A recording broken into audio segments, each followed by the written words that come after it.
Hello and welcome to Points of Interest. I'm one of your hosts, Jake, along with my co-host, James, over here. Hey, guys. If you're new to the show, this is Inverted Reality's gaming news podcast. Every week, we collect video game news and stories from around the internet, bring them to you in one nice little package to consume at your own pace. You can get the show on the podcast service of your choice. I know what you're thinking, because I just saw it on the script too. On your podcast service of choice, or over at youtube.com/inverted reality. We delved the show out in chunks day by day from Tuesday to Thursday. Released the whole show as one big video in MP3 on Friday. At least that's the goal. It hasn't been super consistent. It's inconsistent. Lately, There's always a show on Friday. Yes. That always happens. The little breakout bits don't always happen. But if you follow us on Twitter at IR Games, we'll tell you when they do happen. That's a good idea. As another disclaimer, kind of like last week's, our voices still aren't quite there. I know.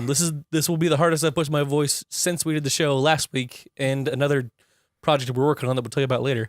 Yeah, which caused you to lose your voice the next day. My voice was almost completely gone the next day. Right. Was pretty gone the day after. Yesterday, well, actually, today is really the only day that it's really been back. Right. So, what better way to celebrate a voice being back than for talking for a whole hour straight? No breaks, no water. Exactly. I didn't plan that kind of far ahead. And speaking of planning ahead, James, what have you been playing lately? What have I been playing lately? Well, it's exactly what I said it was going to be. I started Wolfenstein 2. I don't have a fancy screenshot for it. I missed that part because I was working on other stuff. But Wolfenstein 2, I started it. I played more than I expected to. Hey, you're like blazing through it. I am. It's awesome. I love it. It's really good. It's just, it feels more detailed than the first one. There's a whole lot more collectibles, which I have mixed feelings on because it definitely has this sense of like, I'm never going to get all these collectibles. Yeah. It's like, oh, there's 75 of this one. Okay, that seems reasonable. But there's 100 of this one. Yeah. Oh, but there's 50 of this one. There's like 75 and of there's Max's toys. 75 of this and 15 of these and 20 of these. And I'm like I get the point and it's cool. There's a lot. So there's 150 readable items to pick up. Yeah, I've not been reading them. I just like pick them up Yeah, because I have to collect them. Well, it's just like some of them are cool because I really like alternate history time. It's Yeah, one of it's my really favorite cool. things. But I get it. Like the Nazis won and America sucks in this realm, you know. And so it's interesting. But now I'm not going to say where I'm at, but because I did not expect it when I was coming into the game. But it's really cool. It's like set in 1961, so it's far into the Nazi regime. You get to meet Hitler, which is very interesting. Yeah. It was unexpected. Like I knew that Hitler was in the game somewhere. Didn't expect to meet him like I did. It was both entertaining and terrifying at the same time. So Isn't it nice to kind of be past the part where BJ's talking about how much he's dying? yeah, Like, it's nice. It was cool. Like the bit of him talking to himself while you're playing the level is kind of neat. Like, but Heavy stuff. boy, it's like, yeah, it was cool. But it's like you start every level and it's like, Caroline, thank you, Caroline. And it's just like, all right, we Give get it. me wings. You're dying. Yeah. But No, it was good. I thought past it, I homie. feel like the pacing's good.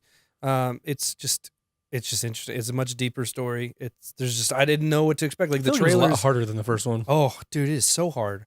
But I really like it. Like part of me wants to like finish it and see if I can get like maybe not the platinum trophy, 'Cause but you're a go fan back. of like hard shooters. Oh yeah, so That's, like, like your I thing. kind of want to go back and like play it on the hardest difficulty and just see like if I can get through it because I enjoy it and it's fun because I feel like this one more than others gives you more than one path to take to get past a battle. Right, the checkpoints are a little bit better than the first game, but they give you just more options. So it's like, well, you don't walk into a room and you have one door and you have 16 entrances, right? It's like, okay, I can come in this room here, or I can come back around through this hallway and I can come over here. I could sneak down these stairs, or I could jump over the top.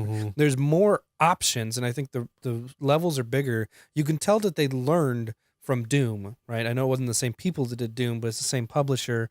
And so you can Doom tell is that they id. shared some resources. Yeah. But it's just Doom had very big open levels, a lot of secrets, a lot of things to explore. The first Wolfenstein was very much, I wouldn't say it was quite on rails, but it was a lot closer than this. This one has bigger open areas, a lot more nooks and crannies. More places to get lost. Yeah. And you're like, where the heck am I supposed to Yeah, go? there's a couple times I've gotten turned around. But overall, I like it. It's gorgeous. Just everything's so visceral. It feels more like Doom than Wolfenstein did, and I like it. There's when you get to your like home base, you can play the retro. You can hop on the retro console, and it's so much more than the first game was. First game was like you'd stumble across a level every once in a while. You get to play that level, Yeah. kind of like with Doom. But this one's like, hey, here's Wolfenstein. Play. Like, which one? All of them. It's got all the retro ones just right there. unlocked from the start. And there's no Have fun. trophies with any of them other than just playing. So I started playing for a bit, and I realized it was an hour, and I was playing like a 25-year-old video game inside my current video game. And I was like, I'm gonna go back to the one with aiming. I'm a level and too deep. Yeah, I was like on like floor 3 of the first Wolfenstein game, and I'm like, you know what? This is probably good. I think I'm okay. But it was just interesting to have it. So I'm excited. When I finish it, I might go back and I might try and do a run where I just get all the collectibles. Go back and do some of those. The side missions with the Uber Commandos. Yeah, that's pretty cool because it's just like, hey, here's a mission. Go kill that You've guy. been doing those as you go? I just did a couple of them, Okay. when they opened I up. didn't do any of them. Oh, And like I finished. yeah. And like that's when you get a trophy. It was like ding the end or whatever, or like play Yeah. more. And so like I hadn't like decrypted anything. I had like 40 Oh, yeah. Enigma codes and like screwed up the first like 3 or 4 codes that I had because I forgot how to do it because it had been so long since Right. I did it. Yeah. I was like, oh, okay. I Yeah, had to look it up because it's it's like, interesting. oh, Yeah, they've got a tutorial for it. You just kind of got to dig for the tutorials, but yeah. It's There's a tutorial interesting. for it, but it's pretty vague. yeah. So I've got like all but like 2 of them unlocked, at least the ones that I can see so far. I'm sure more will open up. Mhm. And then I went and did a couple of them, and it's cool because like, hey, kill that guy. How do I do it? I don't know. Yeah, just do it. How do you want to do it? So they were really I would hard. advise quickly.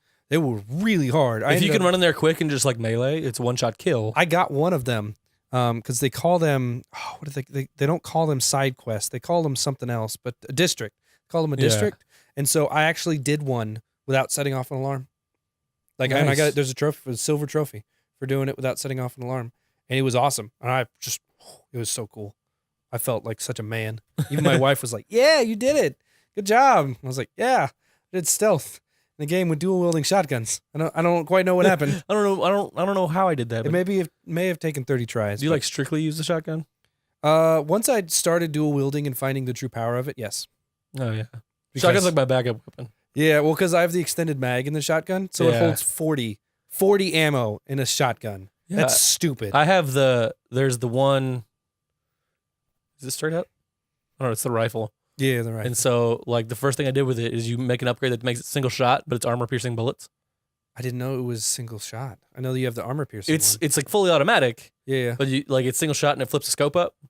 Oh, I haven't added the scope yet. Yeah, it flips the scope up in a single shot and then it's armor piercing. I mean, it's as fast as you can pull the trigger. Right, but I want a single shot. That's what I was thinking as I was going through the game. I need It's so nice. Like when the big armored dudes show up, it's just like Yeah. there's the What I ones that want like it for. plop down and they have like missiles in this arm and then a flamethrower in that one. Yeah. If you sit and hide, if you pick off this arm, like there's literally nothing he can do. Right. So you just sit at a distance and just like it's like Headshots. 10 shot. No, you just like once you break the other arm, he explodes. Oh, that's true. So you just like once you've picked off this arm, you just pick off that one. I Yeah. was like, ah, Dude, it's incredible. it. So I love the detail. It's just blowing me away. I can't wait to get back to it. So it's awesome. Really good story too. Just really it's well just a done. good story. Yep. What about you? What have you been playing? I had finished Wolfenstein 2 last week, and so I jumped into Assassin's Creed Origins this week. Yeah, you did. Not Get a ton. back into I was it. out of town this weekend. I was gonna say you So- had gotten pretty far, and so you're just kind of. I think I'm on the last mission, the beginning of the it's called the final something. So I'm sure it's Yeah, you're probably probably the last getting there. thing. Yeah. But it's level 35 and I'm level 33, so it's like, all right, I need to go piddle around, do some. Yeah, side I got up quests. to 40 before I started that because I had some cool gear that was like level 40 from when I killed some Falakis. So I wanted to use that gear because it's really cool. Yeah, that's where I'm headed next is to go find those guys. Be like, all right, I'm gonna go find these guys. Yep. And start that whole process, Yep, that's a fun and one. then we'll do some side quests along the way, Yeah, for sure. whatever. Because I was in the middle of doing a mission and I rolled up and I saw like red shield. So it's not like the number that's like you can't Right. beat these guys, but it's gonna be hard. Yeah, So it's just like, yeah. You I can need take to- like one or two of I'm them. gonna leave. But when it's like most of the bases like It's just that, like, all right, these guys are level 34. This guy's level 35. It's like, all right, there's multiple. Like, I'm not gonna win. I'm just gonna Yeah. step out before. yeah, 2 I even levels try. above you can do. 3 levels above is basically impossible because Yeah. you do almost no damage and they like one hit you. They do a lot. Yeah, so that's awesome though. The first Really mission good I was on, there's like 2 dudes guarding the door, and so but you can walk around over top of them, and like I crawled down and landed behind them and just walked in. I was like, sweet. Then the dude you walk up on, it's just like he sees you and they're like, ah, crap, you made a noise, so they heard what you did. Right. Dang it. Yeah, I unlocked when I started doing the chain assassination. So if you assassinate somebody and then are like in line of sight somebody else, you throw like a knife at them. Yeah, Yeah, it's pretty handy. That's the way to do it. Took a bit to get adjusted No. to it. Yeah, but you've overstepped your bounds when you sneak up behind someone and it doesn't say assassinate. It says stealth attack. Yep. It's like, I'm just going to walk the other it's way. Probably not. He doesn't have to not going to work. do like the old cut off the corner of his garment and be like, just know you could have been bleeding, and then just walk away. He doesn't have to be aware. Just use the fear. Exactly. Fear. That's all I got to do. I like it. Just cause chaos. Exactly. Fear. But moving on to games coming out this week. Yes. Some games coming out this week, and mainly games that I saw and I recognized and thought were noteworthy. There wasn't a ton of noteworthy games. There's some smaller things coming out. It is a bit of it is a bit of an odd week. It is a weird because week. today is President's Day here in the States. Yep. And so like schools were out, and Some businesses were closed, and also some gaming sites took off. So like, there's not a ton of news this week. There were some weird, like really weird news articles that I found. I was like, wow, if this is what's being printed today, there's nothing going on. Right. So I searched all my regular sites today, and I was like, I'm still kind of like scrounging for articles for the site that I always get stuff from. Yeah. I was on Reset Era, Ooh. which You I never mean wanna go is a there. good site for news, Yeah, it's true. but like for stories, but not for opinions. No, but- that's true. You know, Reset Era is part of the guys that were on NeoGAF. Yeah, Reset Era is the new NeoGAF. Which So- makes it. Yeah, we'll see. But coming out Tuesday, February 20th, Assassin's Creed Origins Discovery Tour DLC. Yeah, this is really cool. So they're doing it free for everybody. Yep. If you, I think they're doing some kind of like standalone version too if you don't own the game. But the idea is like walking tours. So there's going to be all over Egypt. Going to be a place where you can go and start like a guided walking tour. So you just walk from point to point. Ton of different information about it. You can pull up background info and You're in a group with a bunch of pictures other and stuff. tourists. You have your camera. Like if you look on your left, But it's nice because it like turns off combat for that part. So you can actually just go and learn about the actual history, not like the Assassin's Creed sweet. history. So it's really cool. It's a cool option. I could see its use even in like classrooms and stuff of like, you know what, you guys want to learn about Egypt? Let's boot up this game. We're going to go take a look. you don't have to get some kids' attention. Yeah. So it's cool. It's unique. They didn't have to do it and they're doing it. So that's cool. Definitely check it out if you're interested. I'm personally not all that interested. I just could see like the applications for different things. And it's cool because we're looking at what they think Egypt looked like and they'll show you pictures of actual Egypt now. And I don't know. It's just neat to me. So Yeah. I learned a lot from the game just Yeah. about Egyptian Because of that, history and stuff yeah. like that. They'd have little tips in the loading screen. Some of them were fake. Some of them weren't. Like Cleopatra, for instance, was rumored to be the only person in her family to learn Egyptian. Or not Egyptian, Arabic, right? Sure. Whatever language that Egyptians spoke, she was the only one in the Ptolemy family that actually learned it and to speak with her people. Yeah. So that's interesting. That's something that there's 8 million people in Egypt, and she was the only one that spoke their language. Fact of the day. So there you go. Fun fact. Yeah, I remember when they were talking about, because this has been planned for a long time, but they were talking about it in some shows I listened to, and people were saying this is how confident Ubisoft is in this world not being buggy like the other ones were, because they're putting in a mode just for you to go look around. Yeah. I'm like, that's pretty cool. And it is. I mean, it's pretty flawless in terms Yeah. of bugs. Like I haven't noticed anything, haven't heard anything. It's really well done. Yeah, we haven't done a story on anything, which tells you probably more than what we found, Anyways, because the internet hasn't done a story on it. Next is Metal Gear Survive, PS4, Xbox One, and PC. I know everyone's thinking, hey, why should I bother playing this? And I feel the same way. It's I'll read you just a On a certain brief- level, people work at Konami feel that way. Yeah. Well, a brief description here. Metal Gear Survive puts players in the role of a soldier in Big Boss's army. Okay, with me so far, right? One who has been sucked into a wormhole and dropped into a mysterious land populated by infected zombie-like soldiers. Which sounds exactly like Metal Gear. It does fit in the Metal Gear universe of ridiculous things that shouldn't be happening at all. So yeah, it's survival. It's single player and multiplayer, like combined shared world, always online experience. It's a survival wasteland game. That's what it is. It's not a Yeah. Metal Gear game. That's what everything I read said. Don't consider this Metal Gear game. Consider this a survival game, and it's not half bad. But the problem is that people can't put out reviews because they're not turning on servers until it launches, which is Always a good idea. which is Tuesday the 20th. So they can't review it because it's an always online game. So reviews are going to be late. So if you see a review like Tuesday morning, it probably doesn't have a lot of stock to it because they haven't played it yet. The things you're probably looking for are reviews in progress. Yeah, I would want to see reviews like next week, like Thursday Yeah. or even just Thursday or Friday. So, So if you're looking to buy this game, wait for reviews. Yeah, That's don't. just a good rule of thumb for most games. I mean, probably just don't buy this one anyways because it's not going to be good. But Yeah. maybe it will be. Anyways, Maybe it inspires somebody else to make another game that's not Konami and it's not Metal Gear branded. that'd be nice. Wednesday, February 21st, Layers of Fear Legacy for the Switch. So this is a remastered version of Layers of Fear, which came out a couple of years ago. 2016. So Yep. Yeah, it's 2018. It's the same game. It's just reimagined for having like a handheld Switch. So yeah, unique features for it. Same story though. So if you already played it, probably no need to play it again. Definitely one of those like play it once kind of things. Like it kind of relies on that. There's like collectibles in it, active like stuff you can get. Yeah. But the story kind of loses its luster. Yeah, if you're playing on the Switch, like there's not achievements or anything like that. Or if you're a little girl like me, you can just watch Let's Plays of it. That's what I did because I was forced to. I had videos of it. It was terrifying. Of you watching Let's Play, like sitting on my couch, just like. It was terrifying. So, a anyways, really good game. one I am actually before we are excited for that one, there's one you like coming out Thursday. You like? Talking about SteamWorld Dig? Yeah, which is pretty cool. Yeah, I mean, I played the first one. Yeah. I didn't play it extensively. It was a cool concept. Yeah.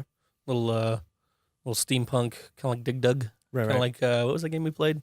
We did a Let's Play of it, and we ended up playing for like another hour because we loved it. Yeah, I don't remember what it was called, but I know what you're talking about. Yeah. Either way. So that comes out Thursday on the Switch. SteamWorld Dig 2. Thursday is usually Switch release, Nintendo Day. So of course, it's all about Nintendo. Like for y'all. But also Thursday is Typo Man for the Switch. This one, super interesting. I'd never seen anything for this. It was originally a Wii U exclusive in 2015. They had a revised edition, which is basically just nicer graphics for an actual console and PC. It came out on PC in 2016. In 2017, it was Xbox One and PS4. Now it's coming to the Switch. It's basically a side-scrolling platforming adventure. It looks really intense. Like it's not at all some happy really cool. scenario. Very intense backdrop, and you interact with words and letters. Yeah, you spell words to like move through the world. Yeah, so like platform rises up and it says platform, and you rearrange letters to say open and it opens a door, and tilt and rotate. Like running through gas, you like push together the letters to make breathe so you can. Yeah, it's pretty cool actually. Yeah, it seems super unique. Like I said, that comes out Thursday for the Switch. So if you're watching this, you just got to wait a couple days. And it'll be there. If you're watching this on Tuesday. This, it's already out. Oh, I was like, if you're watching this on Friday, the whole episode, it's already out. If you're watching, look at your calendar. You can decide. If it's Thursday, if it's Friday, you know what? It's out. We'll just say it's out. It's out. So go buy it. It's fun. So interesting. Friday, today. You know what? Yep. Friday, February 23rd. Sword Art Online Fatal Bullet for PS4, Xbox One, and PC. This one's weird, and we're not anime people, so forgive us, but Sword Art Online is like written anime about a future setting that has a virtual reality MMORPG game that people play. This game is set inside that world, inside one of the games that is VR MMORPG. It's a game about a show about people playing a game. Yeah, but I don't about like the game within the show. There's been a ton of media for it in terms of previous games and entries and different settings. In Japan, it's mostly an Eastern game. It's not really a Western series, but it's coming here. So, if you're interested in that, that's cool. It took long enough to figure out exactly what it was. So you're pretending to play a VR MMORPG. No, you're actually playing it. Well, you're just pretending to be the people but playing it's not you're not in VR. You are in regular R. You're just in R. You're playing reality. It's the game. You're playing reality on whatever. It's interesting. It's not, but let us know how it is. But it could be interesting. Yeah, that we probably won't be picking it up. Right. But speaking of things we probably won't pick up. We're just on a roll here. I know, right? They just get better and better. This weekend saw the world's best Rainbow Six Siege players battle it out in the game's 2018 Invitational Tournament, and Ubisoft was on hand to detail what was next for the game. So you and I have played Rainbow Six Siege before. We were not good at it. It is a different kind of shooter. Yeah, it's a slow method. It's a Rainbow Six game. Like if you've ever played Tom Clancy games, you've ever played Rainbow Six outside of like Ghost Recon, because that doesn't count. Yep. But like Rainbow Six games, very slow, very methodical, a lot of planning, a lot of teamwork, a lot of communication, very important concepts there. And Rainbow Six Siege is very much the same way. Yep. If you are a run and gunner, this is not the game for you. Which is so we tried that, and it didn't work. It's just it could be maybe if you spent more than an hour in it. Yeah, we played a free weekend. We tried like an evening. Yeah, it was. And the first thing we got in, we saw, we're like, man, it takes so long to turn. What the heck? Why? Yeah, then we figured it out. Yep. But Rainbow Six Siege has, if you have not already heard, quietly become one of Ubisoft's biggest games. This weekend, Ubi boasted that Siege now had 27 million players. Quote from the brand director Alexander Remy. Sorry. We've communicated already a couple times that our vision for the game is to bring it to 100 operators. Today we have 36 operators. Year 3 will bring 8 more. That 100 is a symbol of longevity and we want to have for the game. We are saying extremely loudly here, there is no sequel planned. We'll be here for the next 10 years, so expect more Rainbow Six in your life for quite some time. Boy, that is a mouthful. So when you talk about operators, they are the characters you play in the game. Game's only multiplayer. They have like single player elements in terms of like bots and AIs you can go against. So each member of the team can only be, you can't have more than one character on the same team. Right. They're actual characters. 36 alone seems like a lot because you're obviously not playing them each every time. You pick a couple that you're probably good They all at. have different abilities. You know, they all have different. How many different abilities you can really have? Well, it's at like this point. That's my one question. has a big Montaigne, I believe his name is, has a like full body shield, and so he can walk with the shield. Right. And so he can walk into a room, see people, and walk back out and tell his teammates where things are. There's one guy has a drone that can run around, and as it like finds people, it can also shock them, and it's like 10 damage.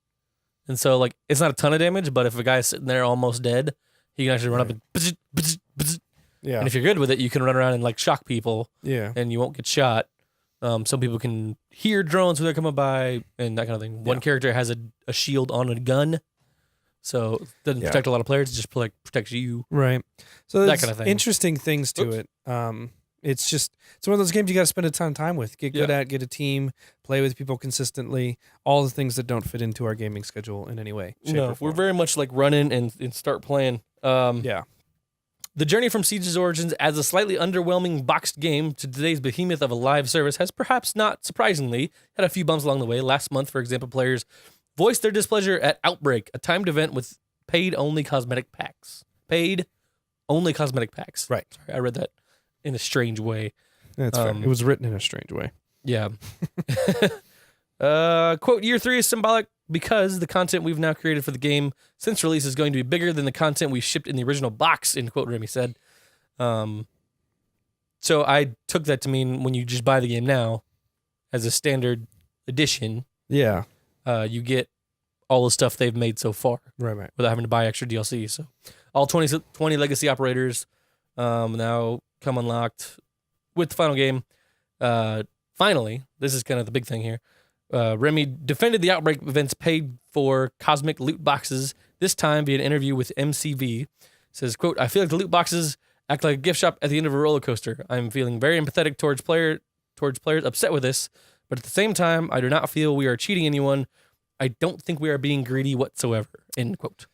So it's kind of that last line that's kind of like, nothing he said is wrong. No. Really, because it is only cosmetic. It's been stated elsewhere that he says the team focuses one of their goals. Like it's never going to be any kind of thing that alters gameplay. Man. It'll only be cosmetic, which is the way loot boxes should be. Right. And is a loot box scheme that we agree with. Yeah. So they're not doing anything wrong there. It's just kind of like him going out there like, we're not being greedy, which kind of sounded like a bit of a fed up statement. I mean, it's interesting because they come out with all these really big numbers and you see the active players has increased over the last couple of years as they're starting year 3. And it's cool to see this support from a developer. They're listening to their fans, they're listening to people that play it, and they're making changes and improving the game. It started off really crappy and just kind of grew from there. It was less grindy, and now they're giving you the 20 operators standard. And I know when they released year 2, they had the year 1 stuff come, and so I'm sure they have some stuff still locked behind either paywall, not necessarily paywalls, but just stuff to grind up. And so they have continued to do well and make a game that people want to play. And I want to be, it's one of those games that I want to play and I would love to be good at it. I just don't have the time to invest in one game like that anymore. So when he talks about loot boxes, it's like, I get that. Like if you're going to build this as like a 10-year service, you know, games as a service is what the whole industry is coming to because there's a ton of money in it. Just go ask Blizzard, who made $1 billion on microtransactions for stuff. And that's consistently happening for everybody. So I get it. But I think saying I don't think we were being greedy whatsoever is quite possibly the worst way to talk about it Yeah. ever. Just an unfortunate turn of phrase there. Yeah. In a moment where he just probably wasn't like thinking clear. I didn't read the interview from MCV. Right. Well, I don't know if it was a thing they were kind of like prodding him about it, or if it was just one of those things he just has seen so much of, and people saying things to the tune of, well, they're just being greedy, trying to get my money. And in his defense, in Remy's defense, chill out about cosmetic loot boxes. Who cares? Right. It's a costume inside a video game. If you want to buy it, buy it. If you don't. Yeah. Whatever. Like if you think it looks cool and you don't want to pay the whatever it is, $3 for it, then maybe it's time to either like take a look at your finances or take a look at your priorities for what you want in video games. Yeah, I was gonna say suck it up. Yeah, it's not that big a deal. It was indeed though poorly phrased. Yeah, that's the key.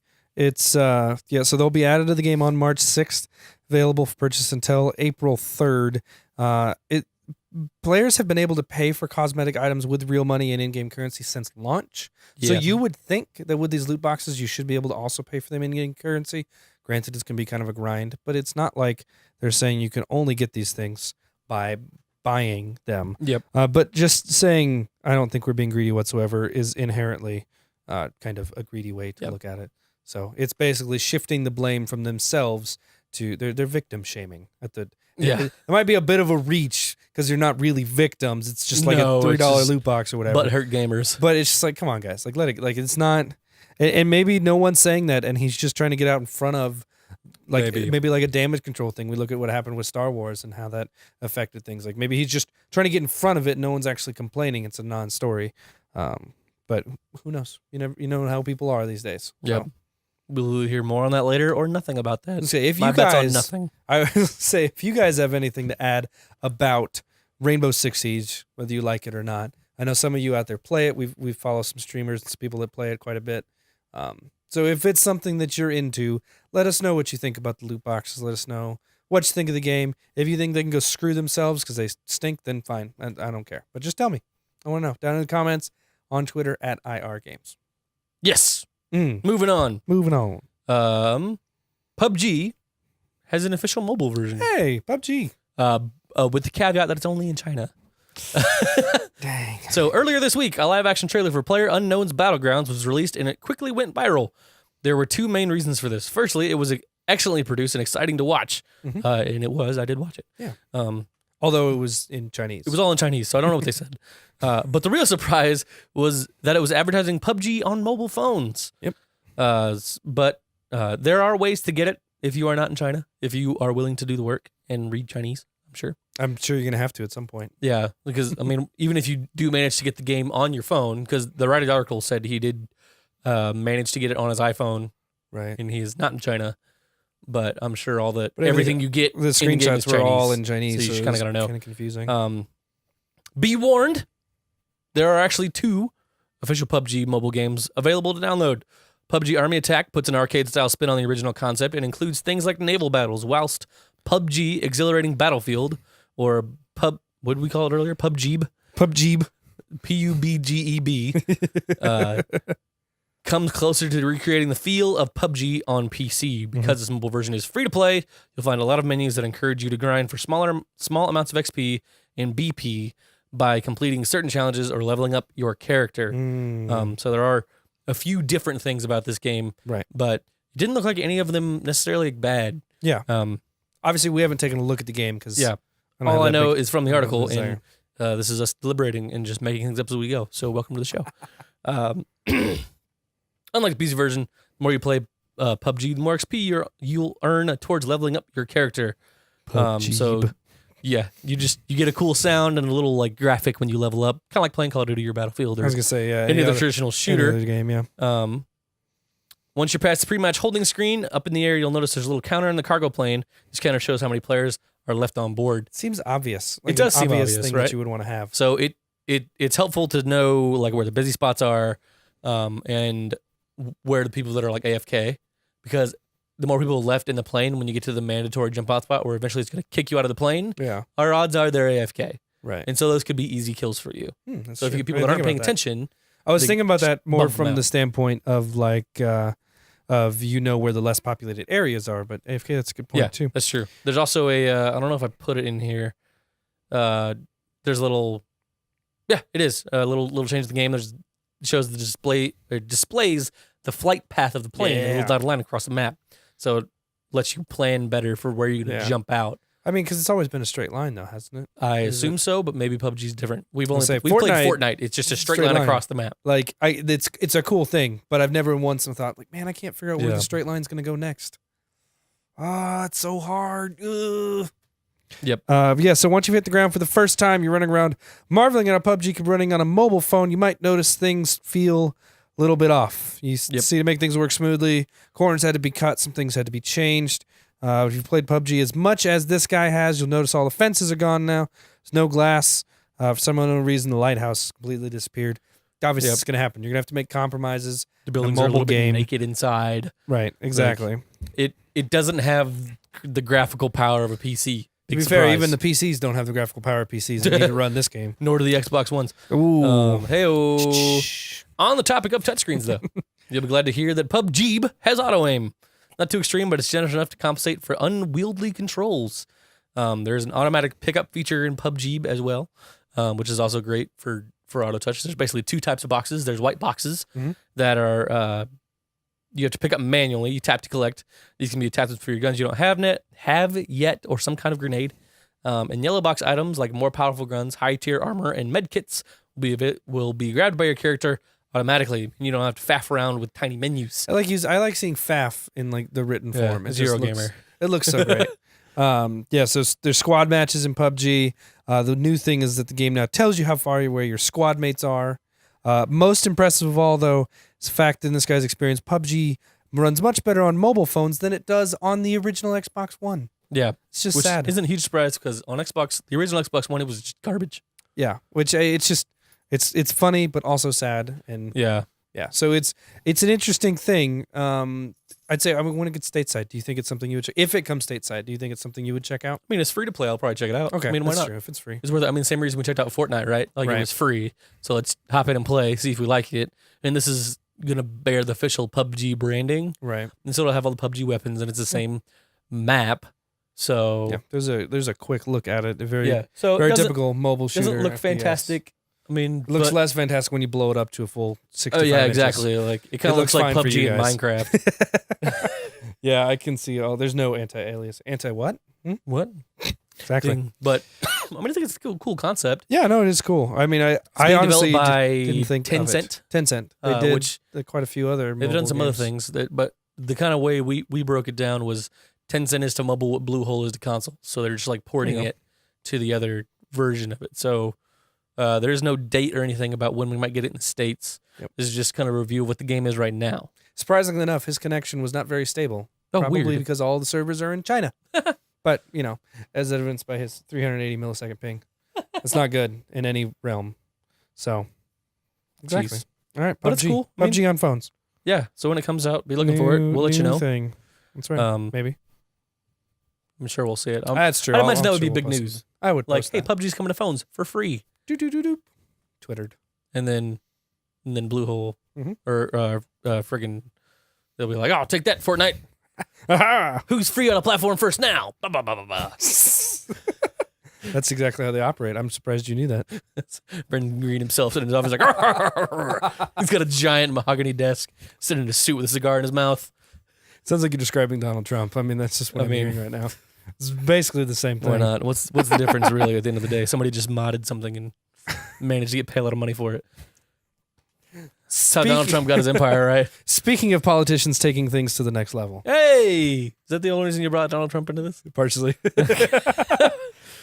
After the Star Wars Battlefront 2 loot box... Whoa. Yeah, I don't know what that word's supposed to be. We're going to substitute it with fiasco. Hit headlines late last year, the outcry over video game industry's use of what some reckon is gambling in video games appeared to die down. Now it's picking back up again after U.S. politicians push forward in what may result in new legislation that governs the use of loot boxes in video games. So government's getting involved in our video games now. Yeah, so this is Chris Lee. He is a lawmaker in Hawaii. He's the first one up. He introduced 4 bills in a bid to regulate the sale of video games that include loot boxes. 2 of these bills would block sales of games with loot boxes to those under 21 years of age. The other two would force publishers to label their games with warnings and reveal the rates of receiving each reward. I don't think these are inherently bad. I don't either. I think forcing it to not be sold to people under 21 might be a stretch, but I do like the loot box warnings and revealing the rates of the reward. They already do that in other countries. Yeah. And I think that would be a reasonable thing. Like, hey, this game has loot boxes. Also, you're never going to get the nice stuff they say you will. I think that's a good thing. I don't know if I don't know at what point we want lawmakers stepping in telling us what video games can and can't. I think be. this should be the extent of what they step in and do. Right. Like this is already like, all right, hang on, you got a good idea, but like that's cool. Like, thank you. Go away now, please. Yeah, it's like you already have people blaming video games for lots of things that shouldn't be, like violence in our streets and stuff like that. Like stuff that just doesn't connect. There's no study for. So it's dangerous when you start to get, I think, into this. I think you're starting to get into freedom of speech a little bit, and you're starting to get into the rights of stuff. So I think it's important to be like, hey, let's regulate these things, but you want to be careful. Some other people aren't doing great things with it, but what does the ESRB have to say about all this stuff? ESRB did respond to Senator Maggie Hassan. Mm-hmm. Hassan? I don't know. Read the article.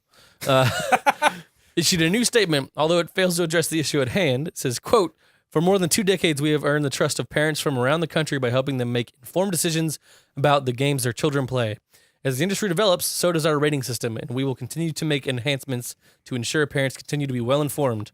We will also continue to provide information about additional tools, including parental control guides that help parents set spending and time limits and block potentially inappropriate games based on the ESRB assigned age rating," end quote. And when was the last time you actually ever looked at an ESRB rating? Yeah. I know it's different for us because we are in our 20s, so ratings don't apply to us anymore. We're past the like M-rated game.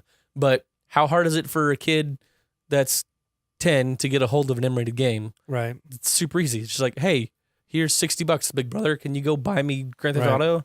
Yeah, Like, I mean, and it's tough because, you know, when we were growing up, it was a little bit different. It was less of a focus on it, and there was no advertising and things like that. Like, it reminds me of when we went to go see Deadpool, and that was very clearly an adult movie. Like, if you knew anything about it at all, did any research or Googling or literally anything other than watch the trailers on TV, you knew that that's not appropriate for kids. But what did we see at the theater? We saw a family come in with like a 5-year-old and a 7-year-old and a 10-year-old, and one big happy family with grandma and grandpa and mom and dad. We saw that, and then you got to wonder what people are thinking, and it's because they're not you don't do the doing research. the due diligence. Because before, you didn't have to, because you didn't have these trailers with stuff. You could figure it out based on the game. Like, you walk into the store, kid's like, I want that game. Okay, I'm going to read this. No, that's inappropriate. Put it back.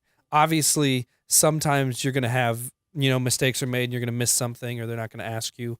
But far and away, that's how we figured it out back in the day, unless you had a family that read plugged in, which, thank you. And so as someone who was in that family, right, exactly. If you know rough. what we're talking about, focus on the family stuff. That I think is kind of where we're at with this. Now we've got video games that are advertising on mainstream TV. So we saw like Super Bowl commercials with video games, and we see them during the Olympics primetime coverage. We see them all over the place, which is great for video game industry as a whole, but it's bad because it's not showing the whole picture, just like with R-rated movies. Just like when you see something there was the movie Gamer with the 300 guy, Gerard Butler. Oh, yeah. You thought that was one thing. You go watch it, completely different. Didn't even make any sense. The movie was terrible. It was awful. Never saw it. Very poorly done, and the trailers did not at all set you up for what it was. So it's that kind of thing that, like, there's a danger with that when we talk about the M-rated games, when we talk about, like, not PG-13, but the next step down, whatever it is. T. Parents don't understand those because, you know, we kind of understand what they are in movies, and some parents don't even pay attention to that. So now we're fledged into this. So I wish the ESRB could do more, but I don't. I mean, the this is a ESRB has non-answer, kind of done. I mean, they haven't done everything they can do, but the other half of the problem lies on the market side, right? Mm.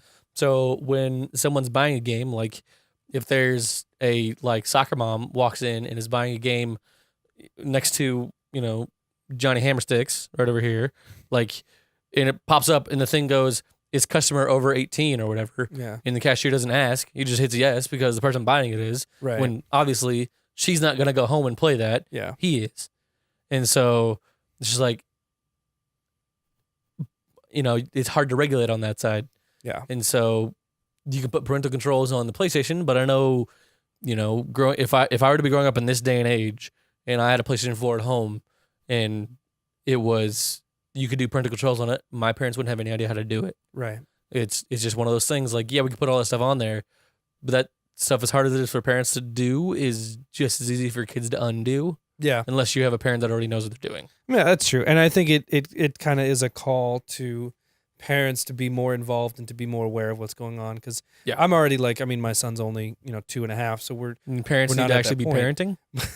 But it's just one of those Weird. things, like, you can't just take care of the kid. You got to think about the outside influences that are coming in, and just how society influences and things like that. And you look at video games, they're definitely going to be an influencer. And I'm not saying they're going and causing people to shoot stuff up, but No. I don't want my kid playing Doom at 6 years old. Like, that's not a thing I want him to do. I don't want him to be desensitized that early. I don't think that's appropriate. I don't think it's a bad thing to have, but I think it's important to understand.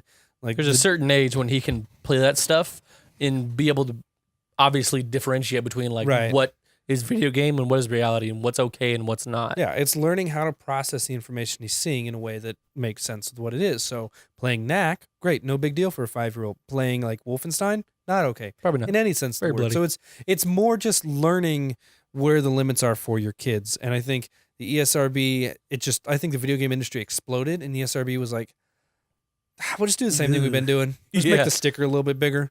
There's no good answer. But this was very much a non-answer. And I would like to see what we see in some of the other countries and see in some of the other industries, with not only parents being more involved, but just ratings being more obvious and clear. What if we changed it to exactly what it is in the movie theaters? And so we know what those labels means, like M for mature. Like, that's not a thing we interact with on a daily basis, right? So maybe it's shifting to something like that. Maybe it's making stuff more obvious in box art. And I'd say make the trailers less misleading, but they're not going to do that because that's how they make their money, is get people tied in. So it's interesting. I worry. Like putting red band trailers on TV. Right. And so, one of the big things, as we kind of bring it back to loot boxes and gambling, right? The ESRB has always insisted loot boxes are not gambling, as has the UK's Gambling Commission, because the player is always guaranteed to receive in-game content, even if the player unfortunately receives something they don't want. The statement does not appear to have poured cold water on the hot topic. And that's when they talk about what the representative had to say and ESRB responding and stuff. Which, I get. It's like, oh, you're always going to receive something. Like, yeah. I don't know. There was that Reddit post it feels that like such a everybody line. Steve was talking about. Yeah. And I have thus since forgotten what it said. But it's just like putting your money down for an expected outcome. And it scratches that gambling itch. Right. Like it pings those same, synaptic leaps in your brain that need to be hit for that response. And so it's just kind of like, well, they kind of are. Yeah. Like, so the steps that we can take to just put it on the front of the box. Hey, it says loot boxes, or put it on the back of the box. Just put it on the freaking box. Just make it obvious. And just be like, hey, here's loot boxes. Here's what they cost. And they're cosmetic. They're not, whatever. Just, you got to be upfront about it, which is not that big a deal. Right. Just be like, hey, we have these loot boxes. Here's what they are. And we'd be like, okay, cool. Yeah. Done. Like, it's literally that easy. At the end of the day, no one actually really wants loot boxes, right? We would love to see the same system we already have. I think we're in the minority when I say I would rather pay $20 more for a game and not ever have to worry about loot boxes than, pay the same and continue. Because I get video games cost more and you're going to need more money for stuff. That's just how development goes. It's just the nature of the beast. I just wish there were more obvious signs for something like this. And so it's good to see people rallying to a cause and people trying to further the narrative and do right by this, because different from like just shooting people in game, I think the connections that they're making with buying loot boxes, getting what they want, that gambling-ish side of things, I think that could be more detrimental to somebody's upbringing than playing Grand Theft Auto. Yep. Now, obviously, there's no studies on it because it's just now happening, but I would be curious to see the impact of something like that long term. I don't want to say not necessarily like gateway drug or slippery slope or anything like that. Yeah, but you're spending real money. You're not actually shooting a real gun. Right. And That's the thing. Yeah, that's the key is that if nothing else, it desensitizes the value of money to them. And so it comes down to it's like using a credit card versus using cash. Yep. Right? It's just that feel of money leaving you is different in that case. So if you're just doing it in a game and I'm just going to hit this button and now I have 50 tokens. I'm going to use these tokens to get these things. Oh, I got some things I wanted and some things I didn't. Like, it's just furthering that dissociation with money, which could lead to debt and lead to issues later in life. It's like, okay, what are some ways we can stop that? I have no idea. But, Yeah. I think a lot of it comes down to parents just being more involved. We haven't had to for so long in gaming and stuff like that. It's all so new and so different from even when we were kids. And all we had to do was go down to the store and look at all the pretty box art and pick out the one that looks the best. And now it's, Now it's all over the internet. Yeah, exactly. Which is great, but it has its lead drawbacks. to needing a system change. Exactly. So, but speaking of drawbacks, that's the end of the show. Get it? Shows a bad thing? I like it. This is good. I don't know. Make sure you follow us on Twitter at IR Games. We'll keep you up to date with all of our updates and our jokes, right? Yeah. We'll play on words. We're going to update our dates. Update the updates. That's right.